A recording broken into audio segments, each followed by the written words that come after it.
What did you say you were going to preach about today? You do it. Okay, you do it. Tell them what you're going to preach about.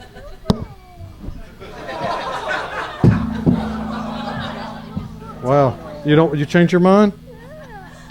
Okay, it's all right. He said he was going to preach about Jesus. That's what he told me. I said, you can't go wrong with that. And I said, take this back to Mama, okay? Here you go. You take that back to Mama. There you go. Good job. First sermon at 3 years old. That was powerful, wasn't it? You are like, can we go home? Right. No, I don't think so. I've got a 3-hour dissertation about the resurrection.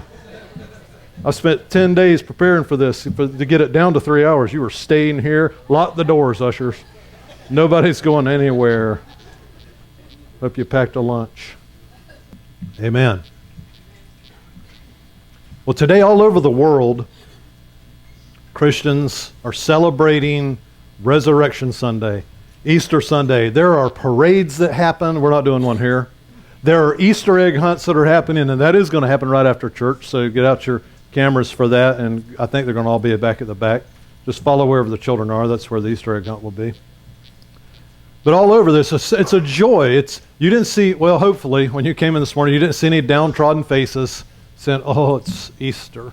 No, everybody's bright and shiny. Why? Because we have the benefit of looking back on the resurrection of Christ. However, it was much different around 2,000 years ago on the very day the resurrection took place.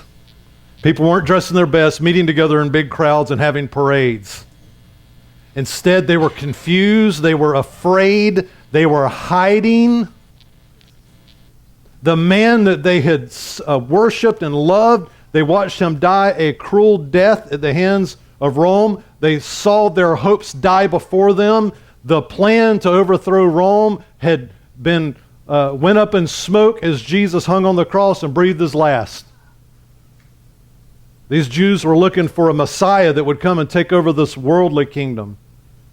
And even though Jesus had announced what was going to happen, even though he had told them more than once that the Son of Man would die, that he came to die, that was the reason he came, and that he would be raised on the third day, it's almost like they didn't even hear him. How many of you know what it's like with your children? And my children, all I have to do for most of the time is give an instruction with more than 5 words, and they will only hear 1 word. We have a refrigerator in our shed. Go out to the refrigerator in the shed and get a dozen eggs. They walk outside, they come back in. Why was I going to the shed? They weren't listening. The words clearly came out of my mouth. I enunciated them. Can I get a witness? I enunciated them clearly. I at least have 12 years of high school, a high school diploma, and I have some biblical training, and I know how to speak in front of people. So I don't think I slurred my words. I was very clear about it. Please go to the shed and bring me a dozen eggs. How they only heard shed is beyond me. But in the same way, Jesus experienced this with his children when he said, hey, one day it's going to happen. I'm going to die, and 3 days I'm going to rise again. All they heard was one day. That's all they heard. And they got together later, they go, one day, weren't we going to take over one day? Wasn't that the plan? For Jesus to rise to the throne? So, let's give these disciples a bit of a break. Yes, they should have known. But the fact is, on the day that we celebrate today, there was not much celebrating going on resurrection morning. The women that went there, they celebrated, but when they came to tell the disciples what they found, when they found the empty grave, they didn't celebrate. They went, no way. So they had to go see it for themselves. They each had to be convinced.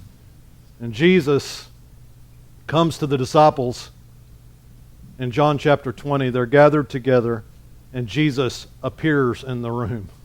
Imagine that.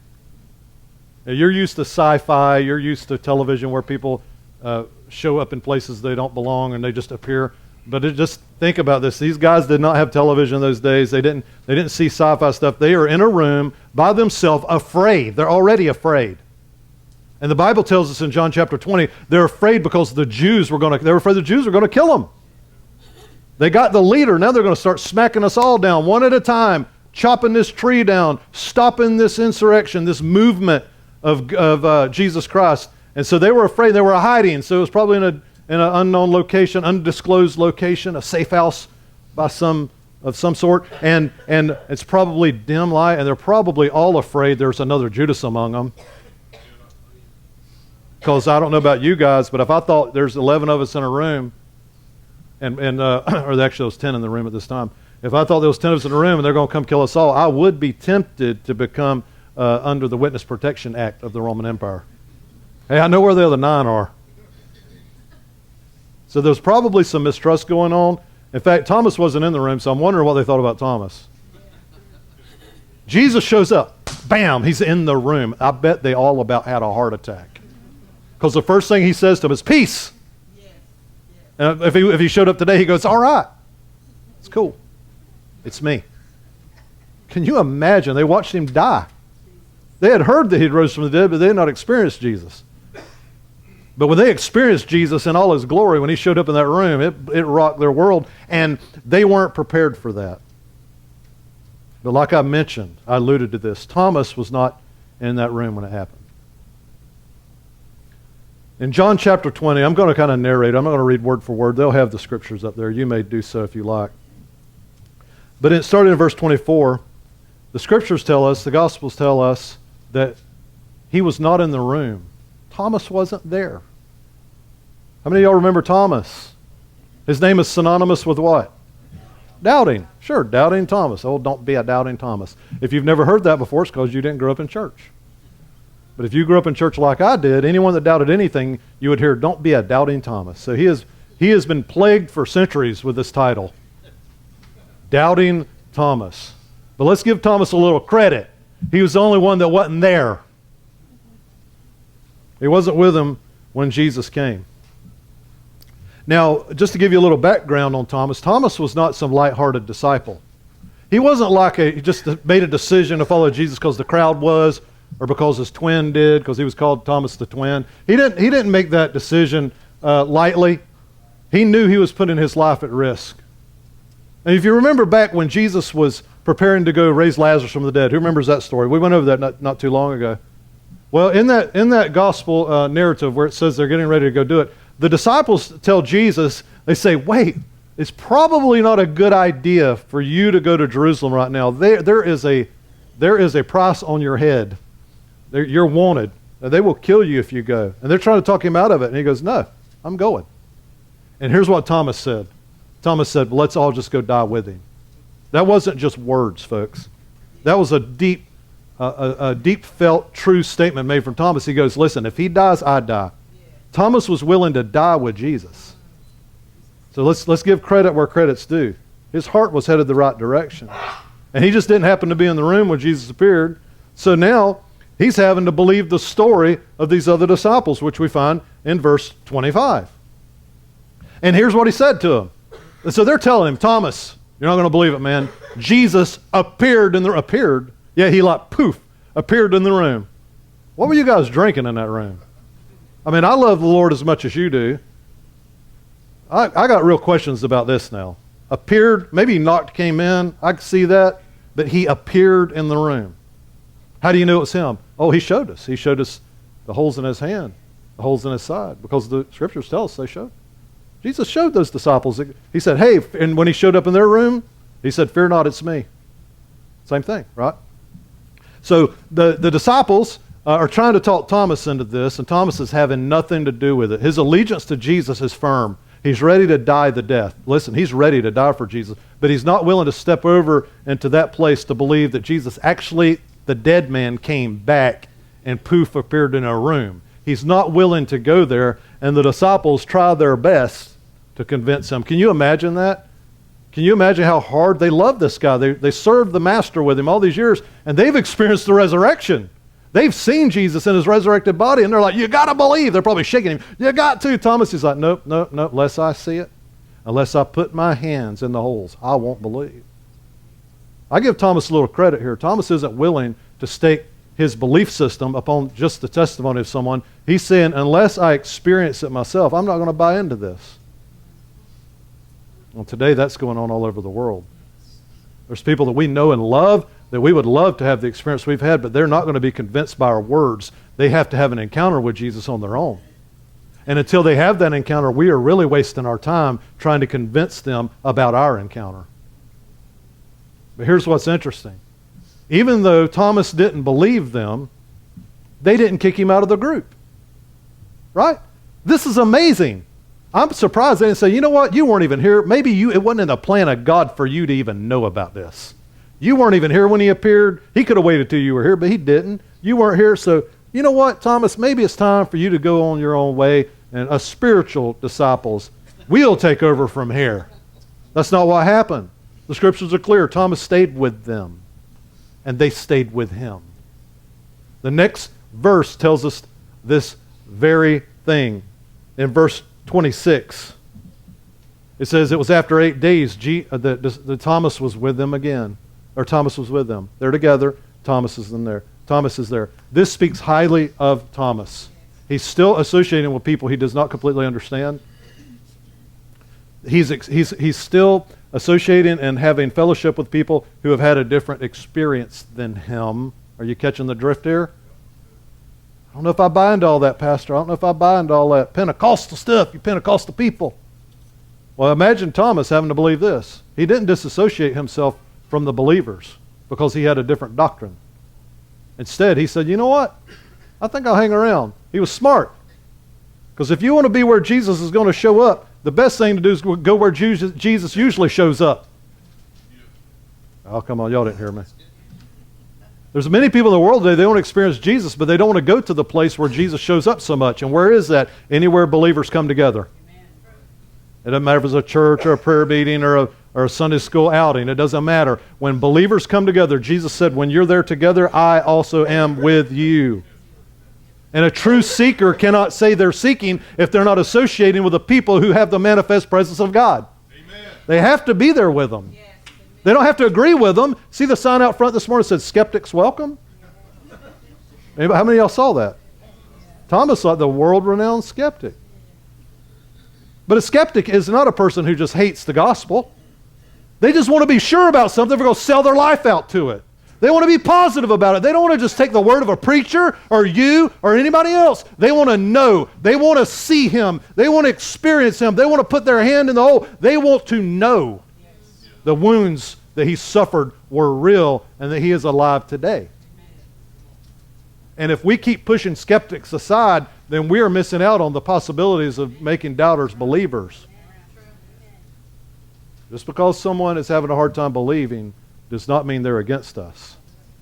Thomas, prime example. But what I'm even more thrilled about is not how Thomas reacted, but how the disciples reacted. Oh, what love they had. That this guy that's basically calling them a liar is still hanging out with them. This guy who says, I'm not going to believe it till I see it. And they just kept him with them. They kept him close. They didn't know if Jesus was going to show back up or not. But they made a decision to follow the teachings of the Master, which is this. The world will know that I am in you and you are in me because of your love for one another. And if you guys want to display my glory, love one another. Thick and thin, good and bad, love one another. And I'm sure those words were ringing into the ears of those disciples when they had to make an emotional decision to excommunicate Thomas from the believers or keep him there. And they chose correctly to allow Thomas to be in their most intimate setting when he was expressing doubt and unbelief to their story. It wasn't just saying the resurrection isn't true. He was saying, I don't even know that you're telling me the truth. This was an attack against their very integrity, and they did not kick him out. That's impressive. How many people have we shut off, shut down, and excommunicated from our lives because they didn't believe in our experience?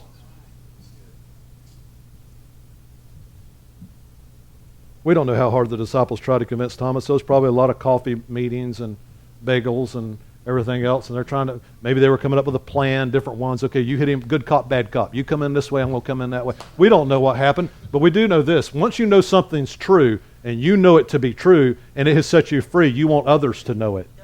And you will plan. You'll set up people, won't you? You'll set them up. Hey, let's invite them to church for chicken. We won't tell them there's a message going on. They're not doing that. They're not doing that for any other reason. You wouldn't do that for any other reason, but you want this person to experience what you've experienced. You're not wanting them to conform to your ways. You're wanting them to have an experience with Jesus. Because that's the only thing that changes us. That's the only thing that makes us true disciples. So Jesus, again, and I love it, the Bible says, and the doors were shut, and he stood in their midst. Another poof. And again, he has to say, peace, don't run, it's me. He probably said, hello. It's me. How are you? Something like that. And then he said to Thomas, how dare you doubt your brother? No, that isn't what he said. How long have I been with you? You didn't trust these guys. He didn't pull up the records and go, look here, I said I was going to be raised from the dead this many times. He didn't do any of that. He showed up and he said, Thomas, reach here with your finger. Reach here with your hand. Oh my God. And all he said to him, the only rebuke Thomas got, was do not be unbelieving, but believing. The only rebuke Jesus gives Christians today, the only rebuke Jesus gives Christians, the only rebuke Jesus will give a Christian today is do not be unbelieving, but believe. Well, I thought he rebuked me for my sin. He took care of your sin. The reason you continue in the same old mess is because you're unbelieving about your sins. Oh, come on. You don't believe you're really free from them. You don't believe you're really forgiven. And so the answer is believing. That is always the answer when Jesus brings a rebuke to the New Testament church. Believe, believe. Believe me. If you read the Gospel of John through its entirety, you'll find over and over Jesus saying, believe in me, believe in me, believe in me. He's putting this in front of them all the time. And now he's saying the same thing to Thomas. Here's what's interesting. There was no lecture to Thomas. No lecture. There was no discourse of the prophets. We know that when the disciples were on the road to Emmaus, that Jesus took them into the scriptures and showed them. He didn't do that with Thomas. Why? Because he had an experience. Thomas needed an experience that went beyond what he had been taught. And there's some of you sitting here today, you've been taught the truth and you know it, but you don't believe it. You know it. You know it's true, but you don't believe it. You admit that it's true with your mind, but you refuse to invest your heart into the truth. Oh, come on. Because it's going to cost something to invest into the truth. So we hold back. This is what Thomas was doing. And Jesus does not lecture him. He does not beat him down. He provides to him exactly what he asked for. He didn't say it's enough. No, you don't. He didn't come in and do this. You don't need to see my hands. Look at my eyes, Thomas. He didn't do that. He said, you want to see my hands? Here.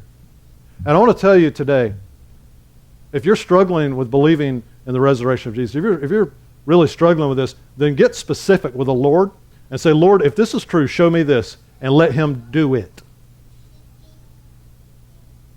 Because about 20 years ago, as I was sitting in my patrol car down in a small town called Lake Placid in Central Florida, and I looked up into heaven out of that window on South Main Street, and I said, God, I know I'm supposed to serve you, and I know you're real, but I have no desire to do it. If you'll give me a desire, I'll serve you. That's all I said. About a week later, I found myself in this young lady's grandpa's church. He was the pastor in Bartow, Chelsea.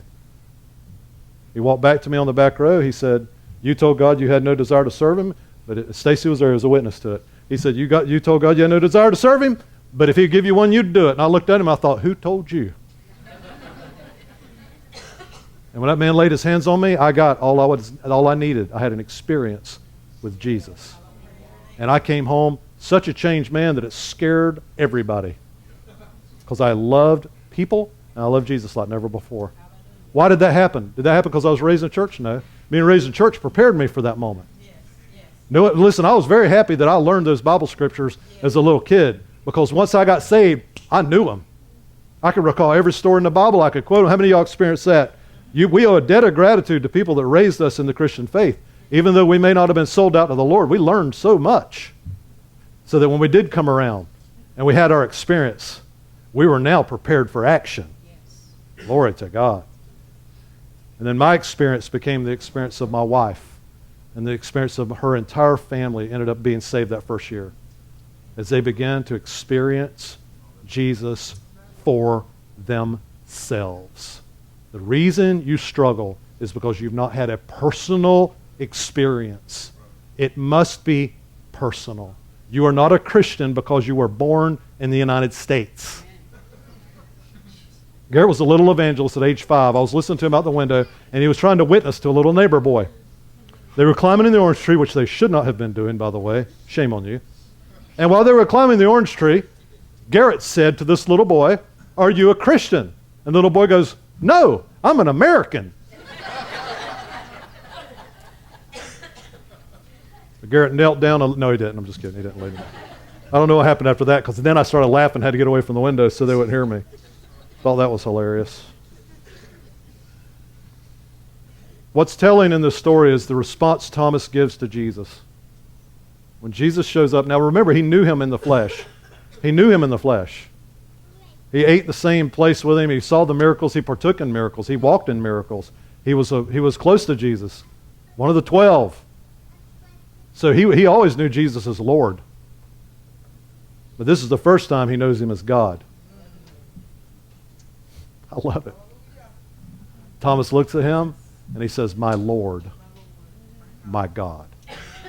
He wasn't saying like you had said, "Oh my God." That wasn't what he was saying. He was saying, "My Lord," which the Greek rendering means intimacy.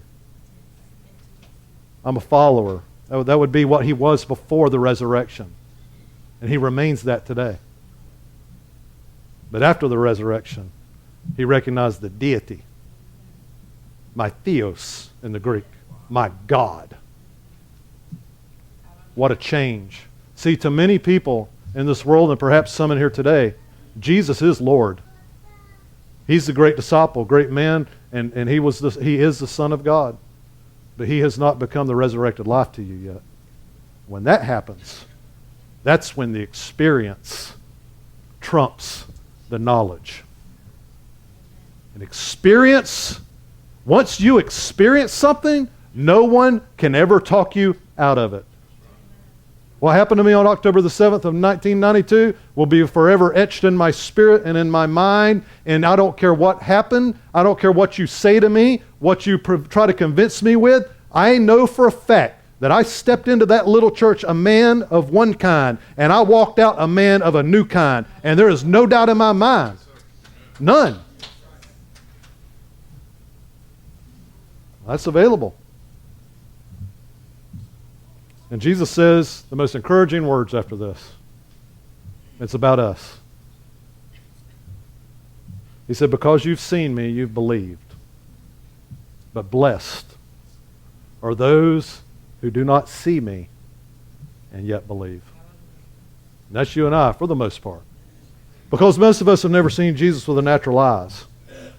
But most of us here have experienced him.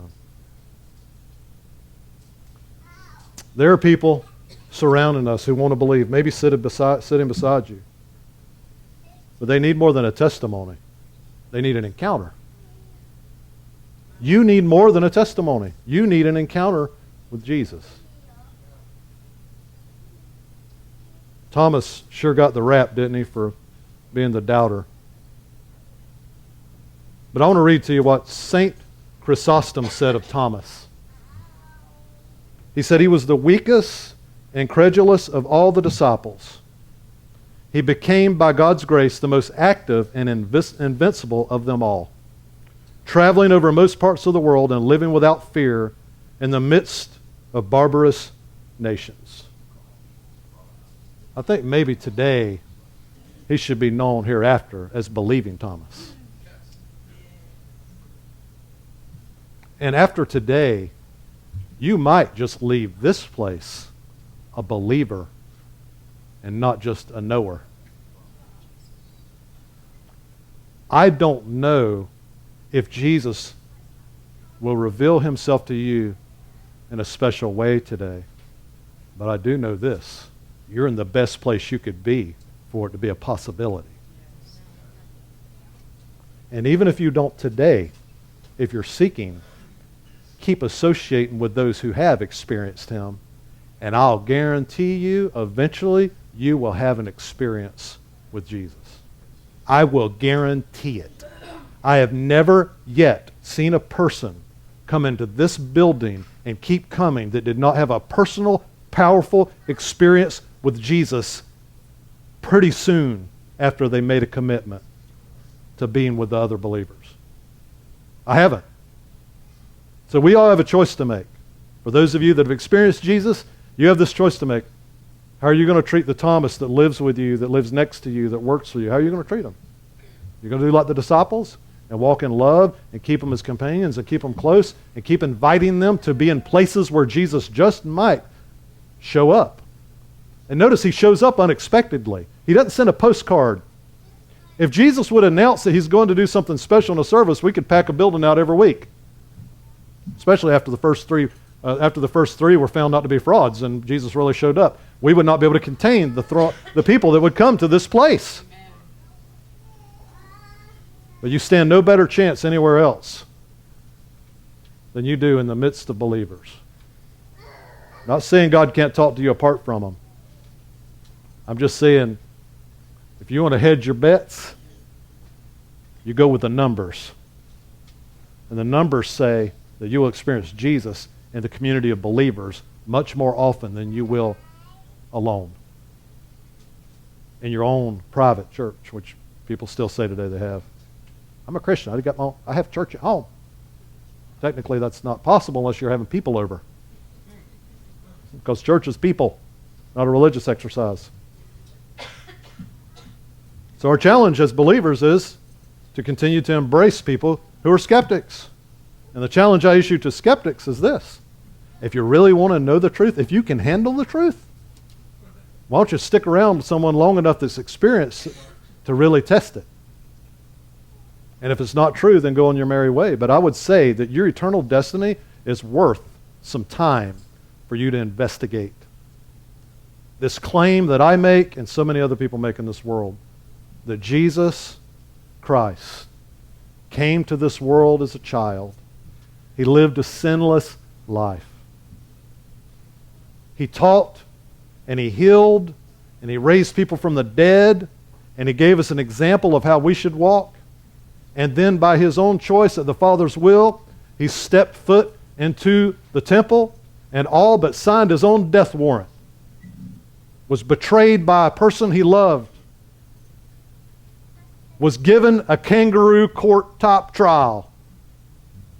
Illegal trial. Was hung with 2 criminals. The most heinous death of that time. The crucifixion was only 60 years old at that time. It was the most heinous way they could figure out to kill someone. It was not quick. It was excruciating. It was long. And he died a slow, painful death.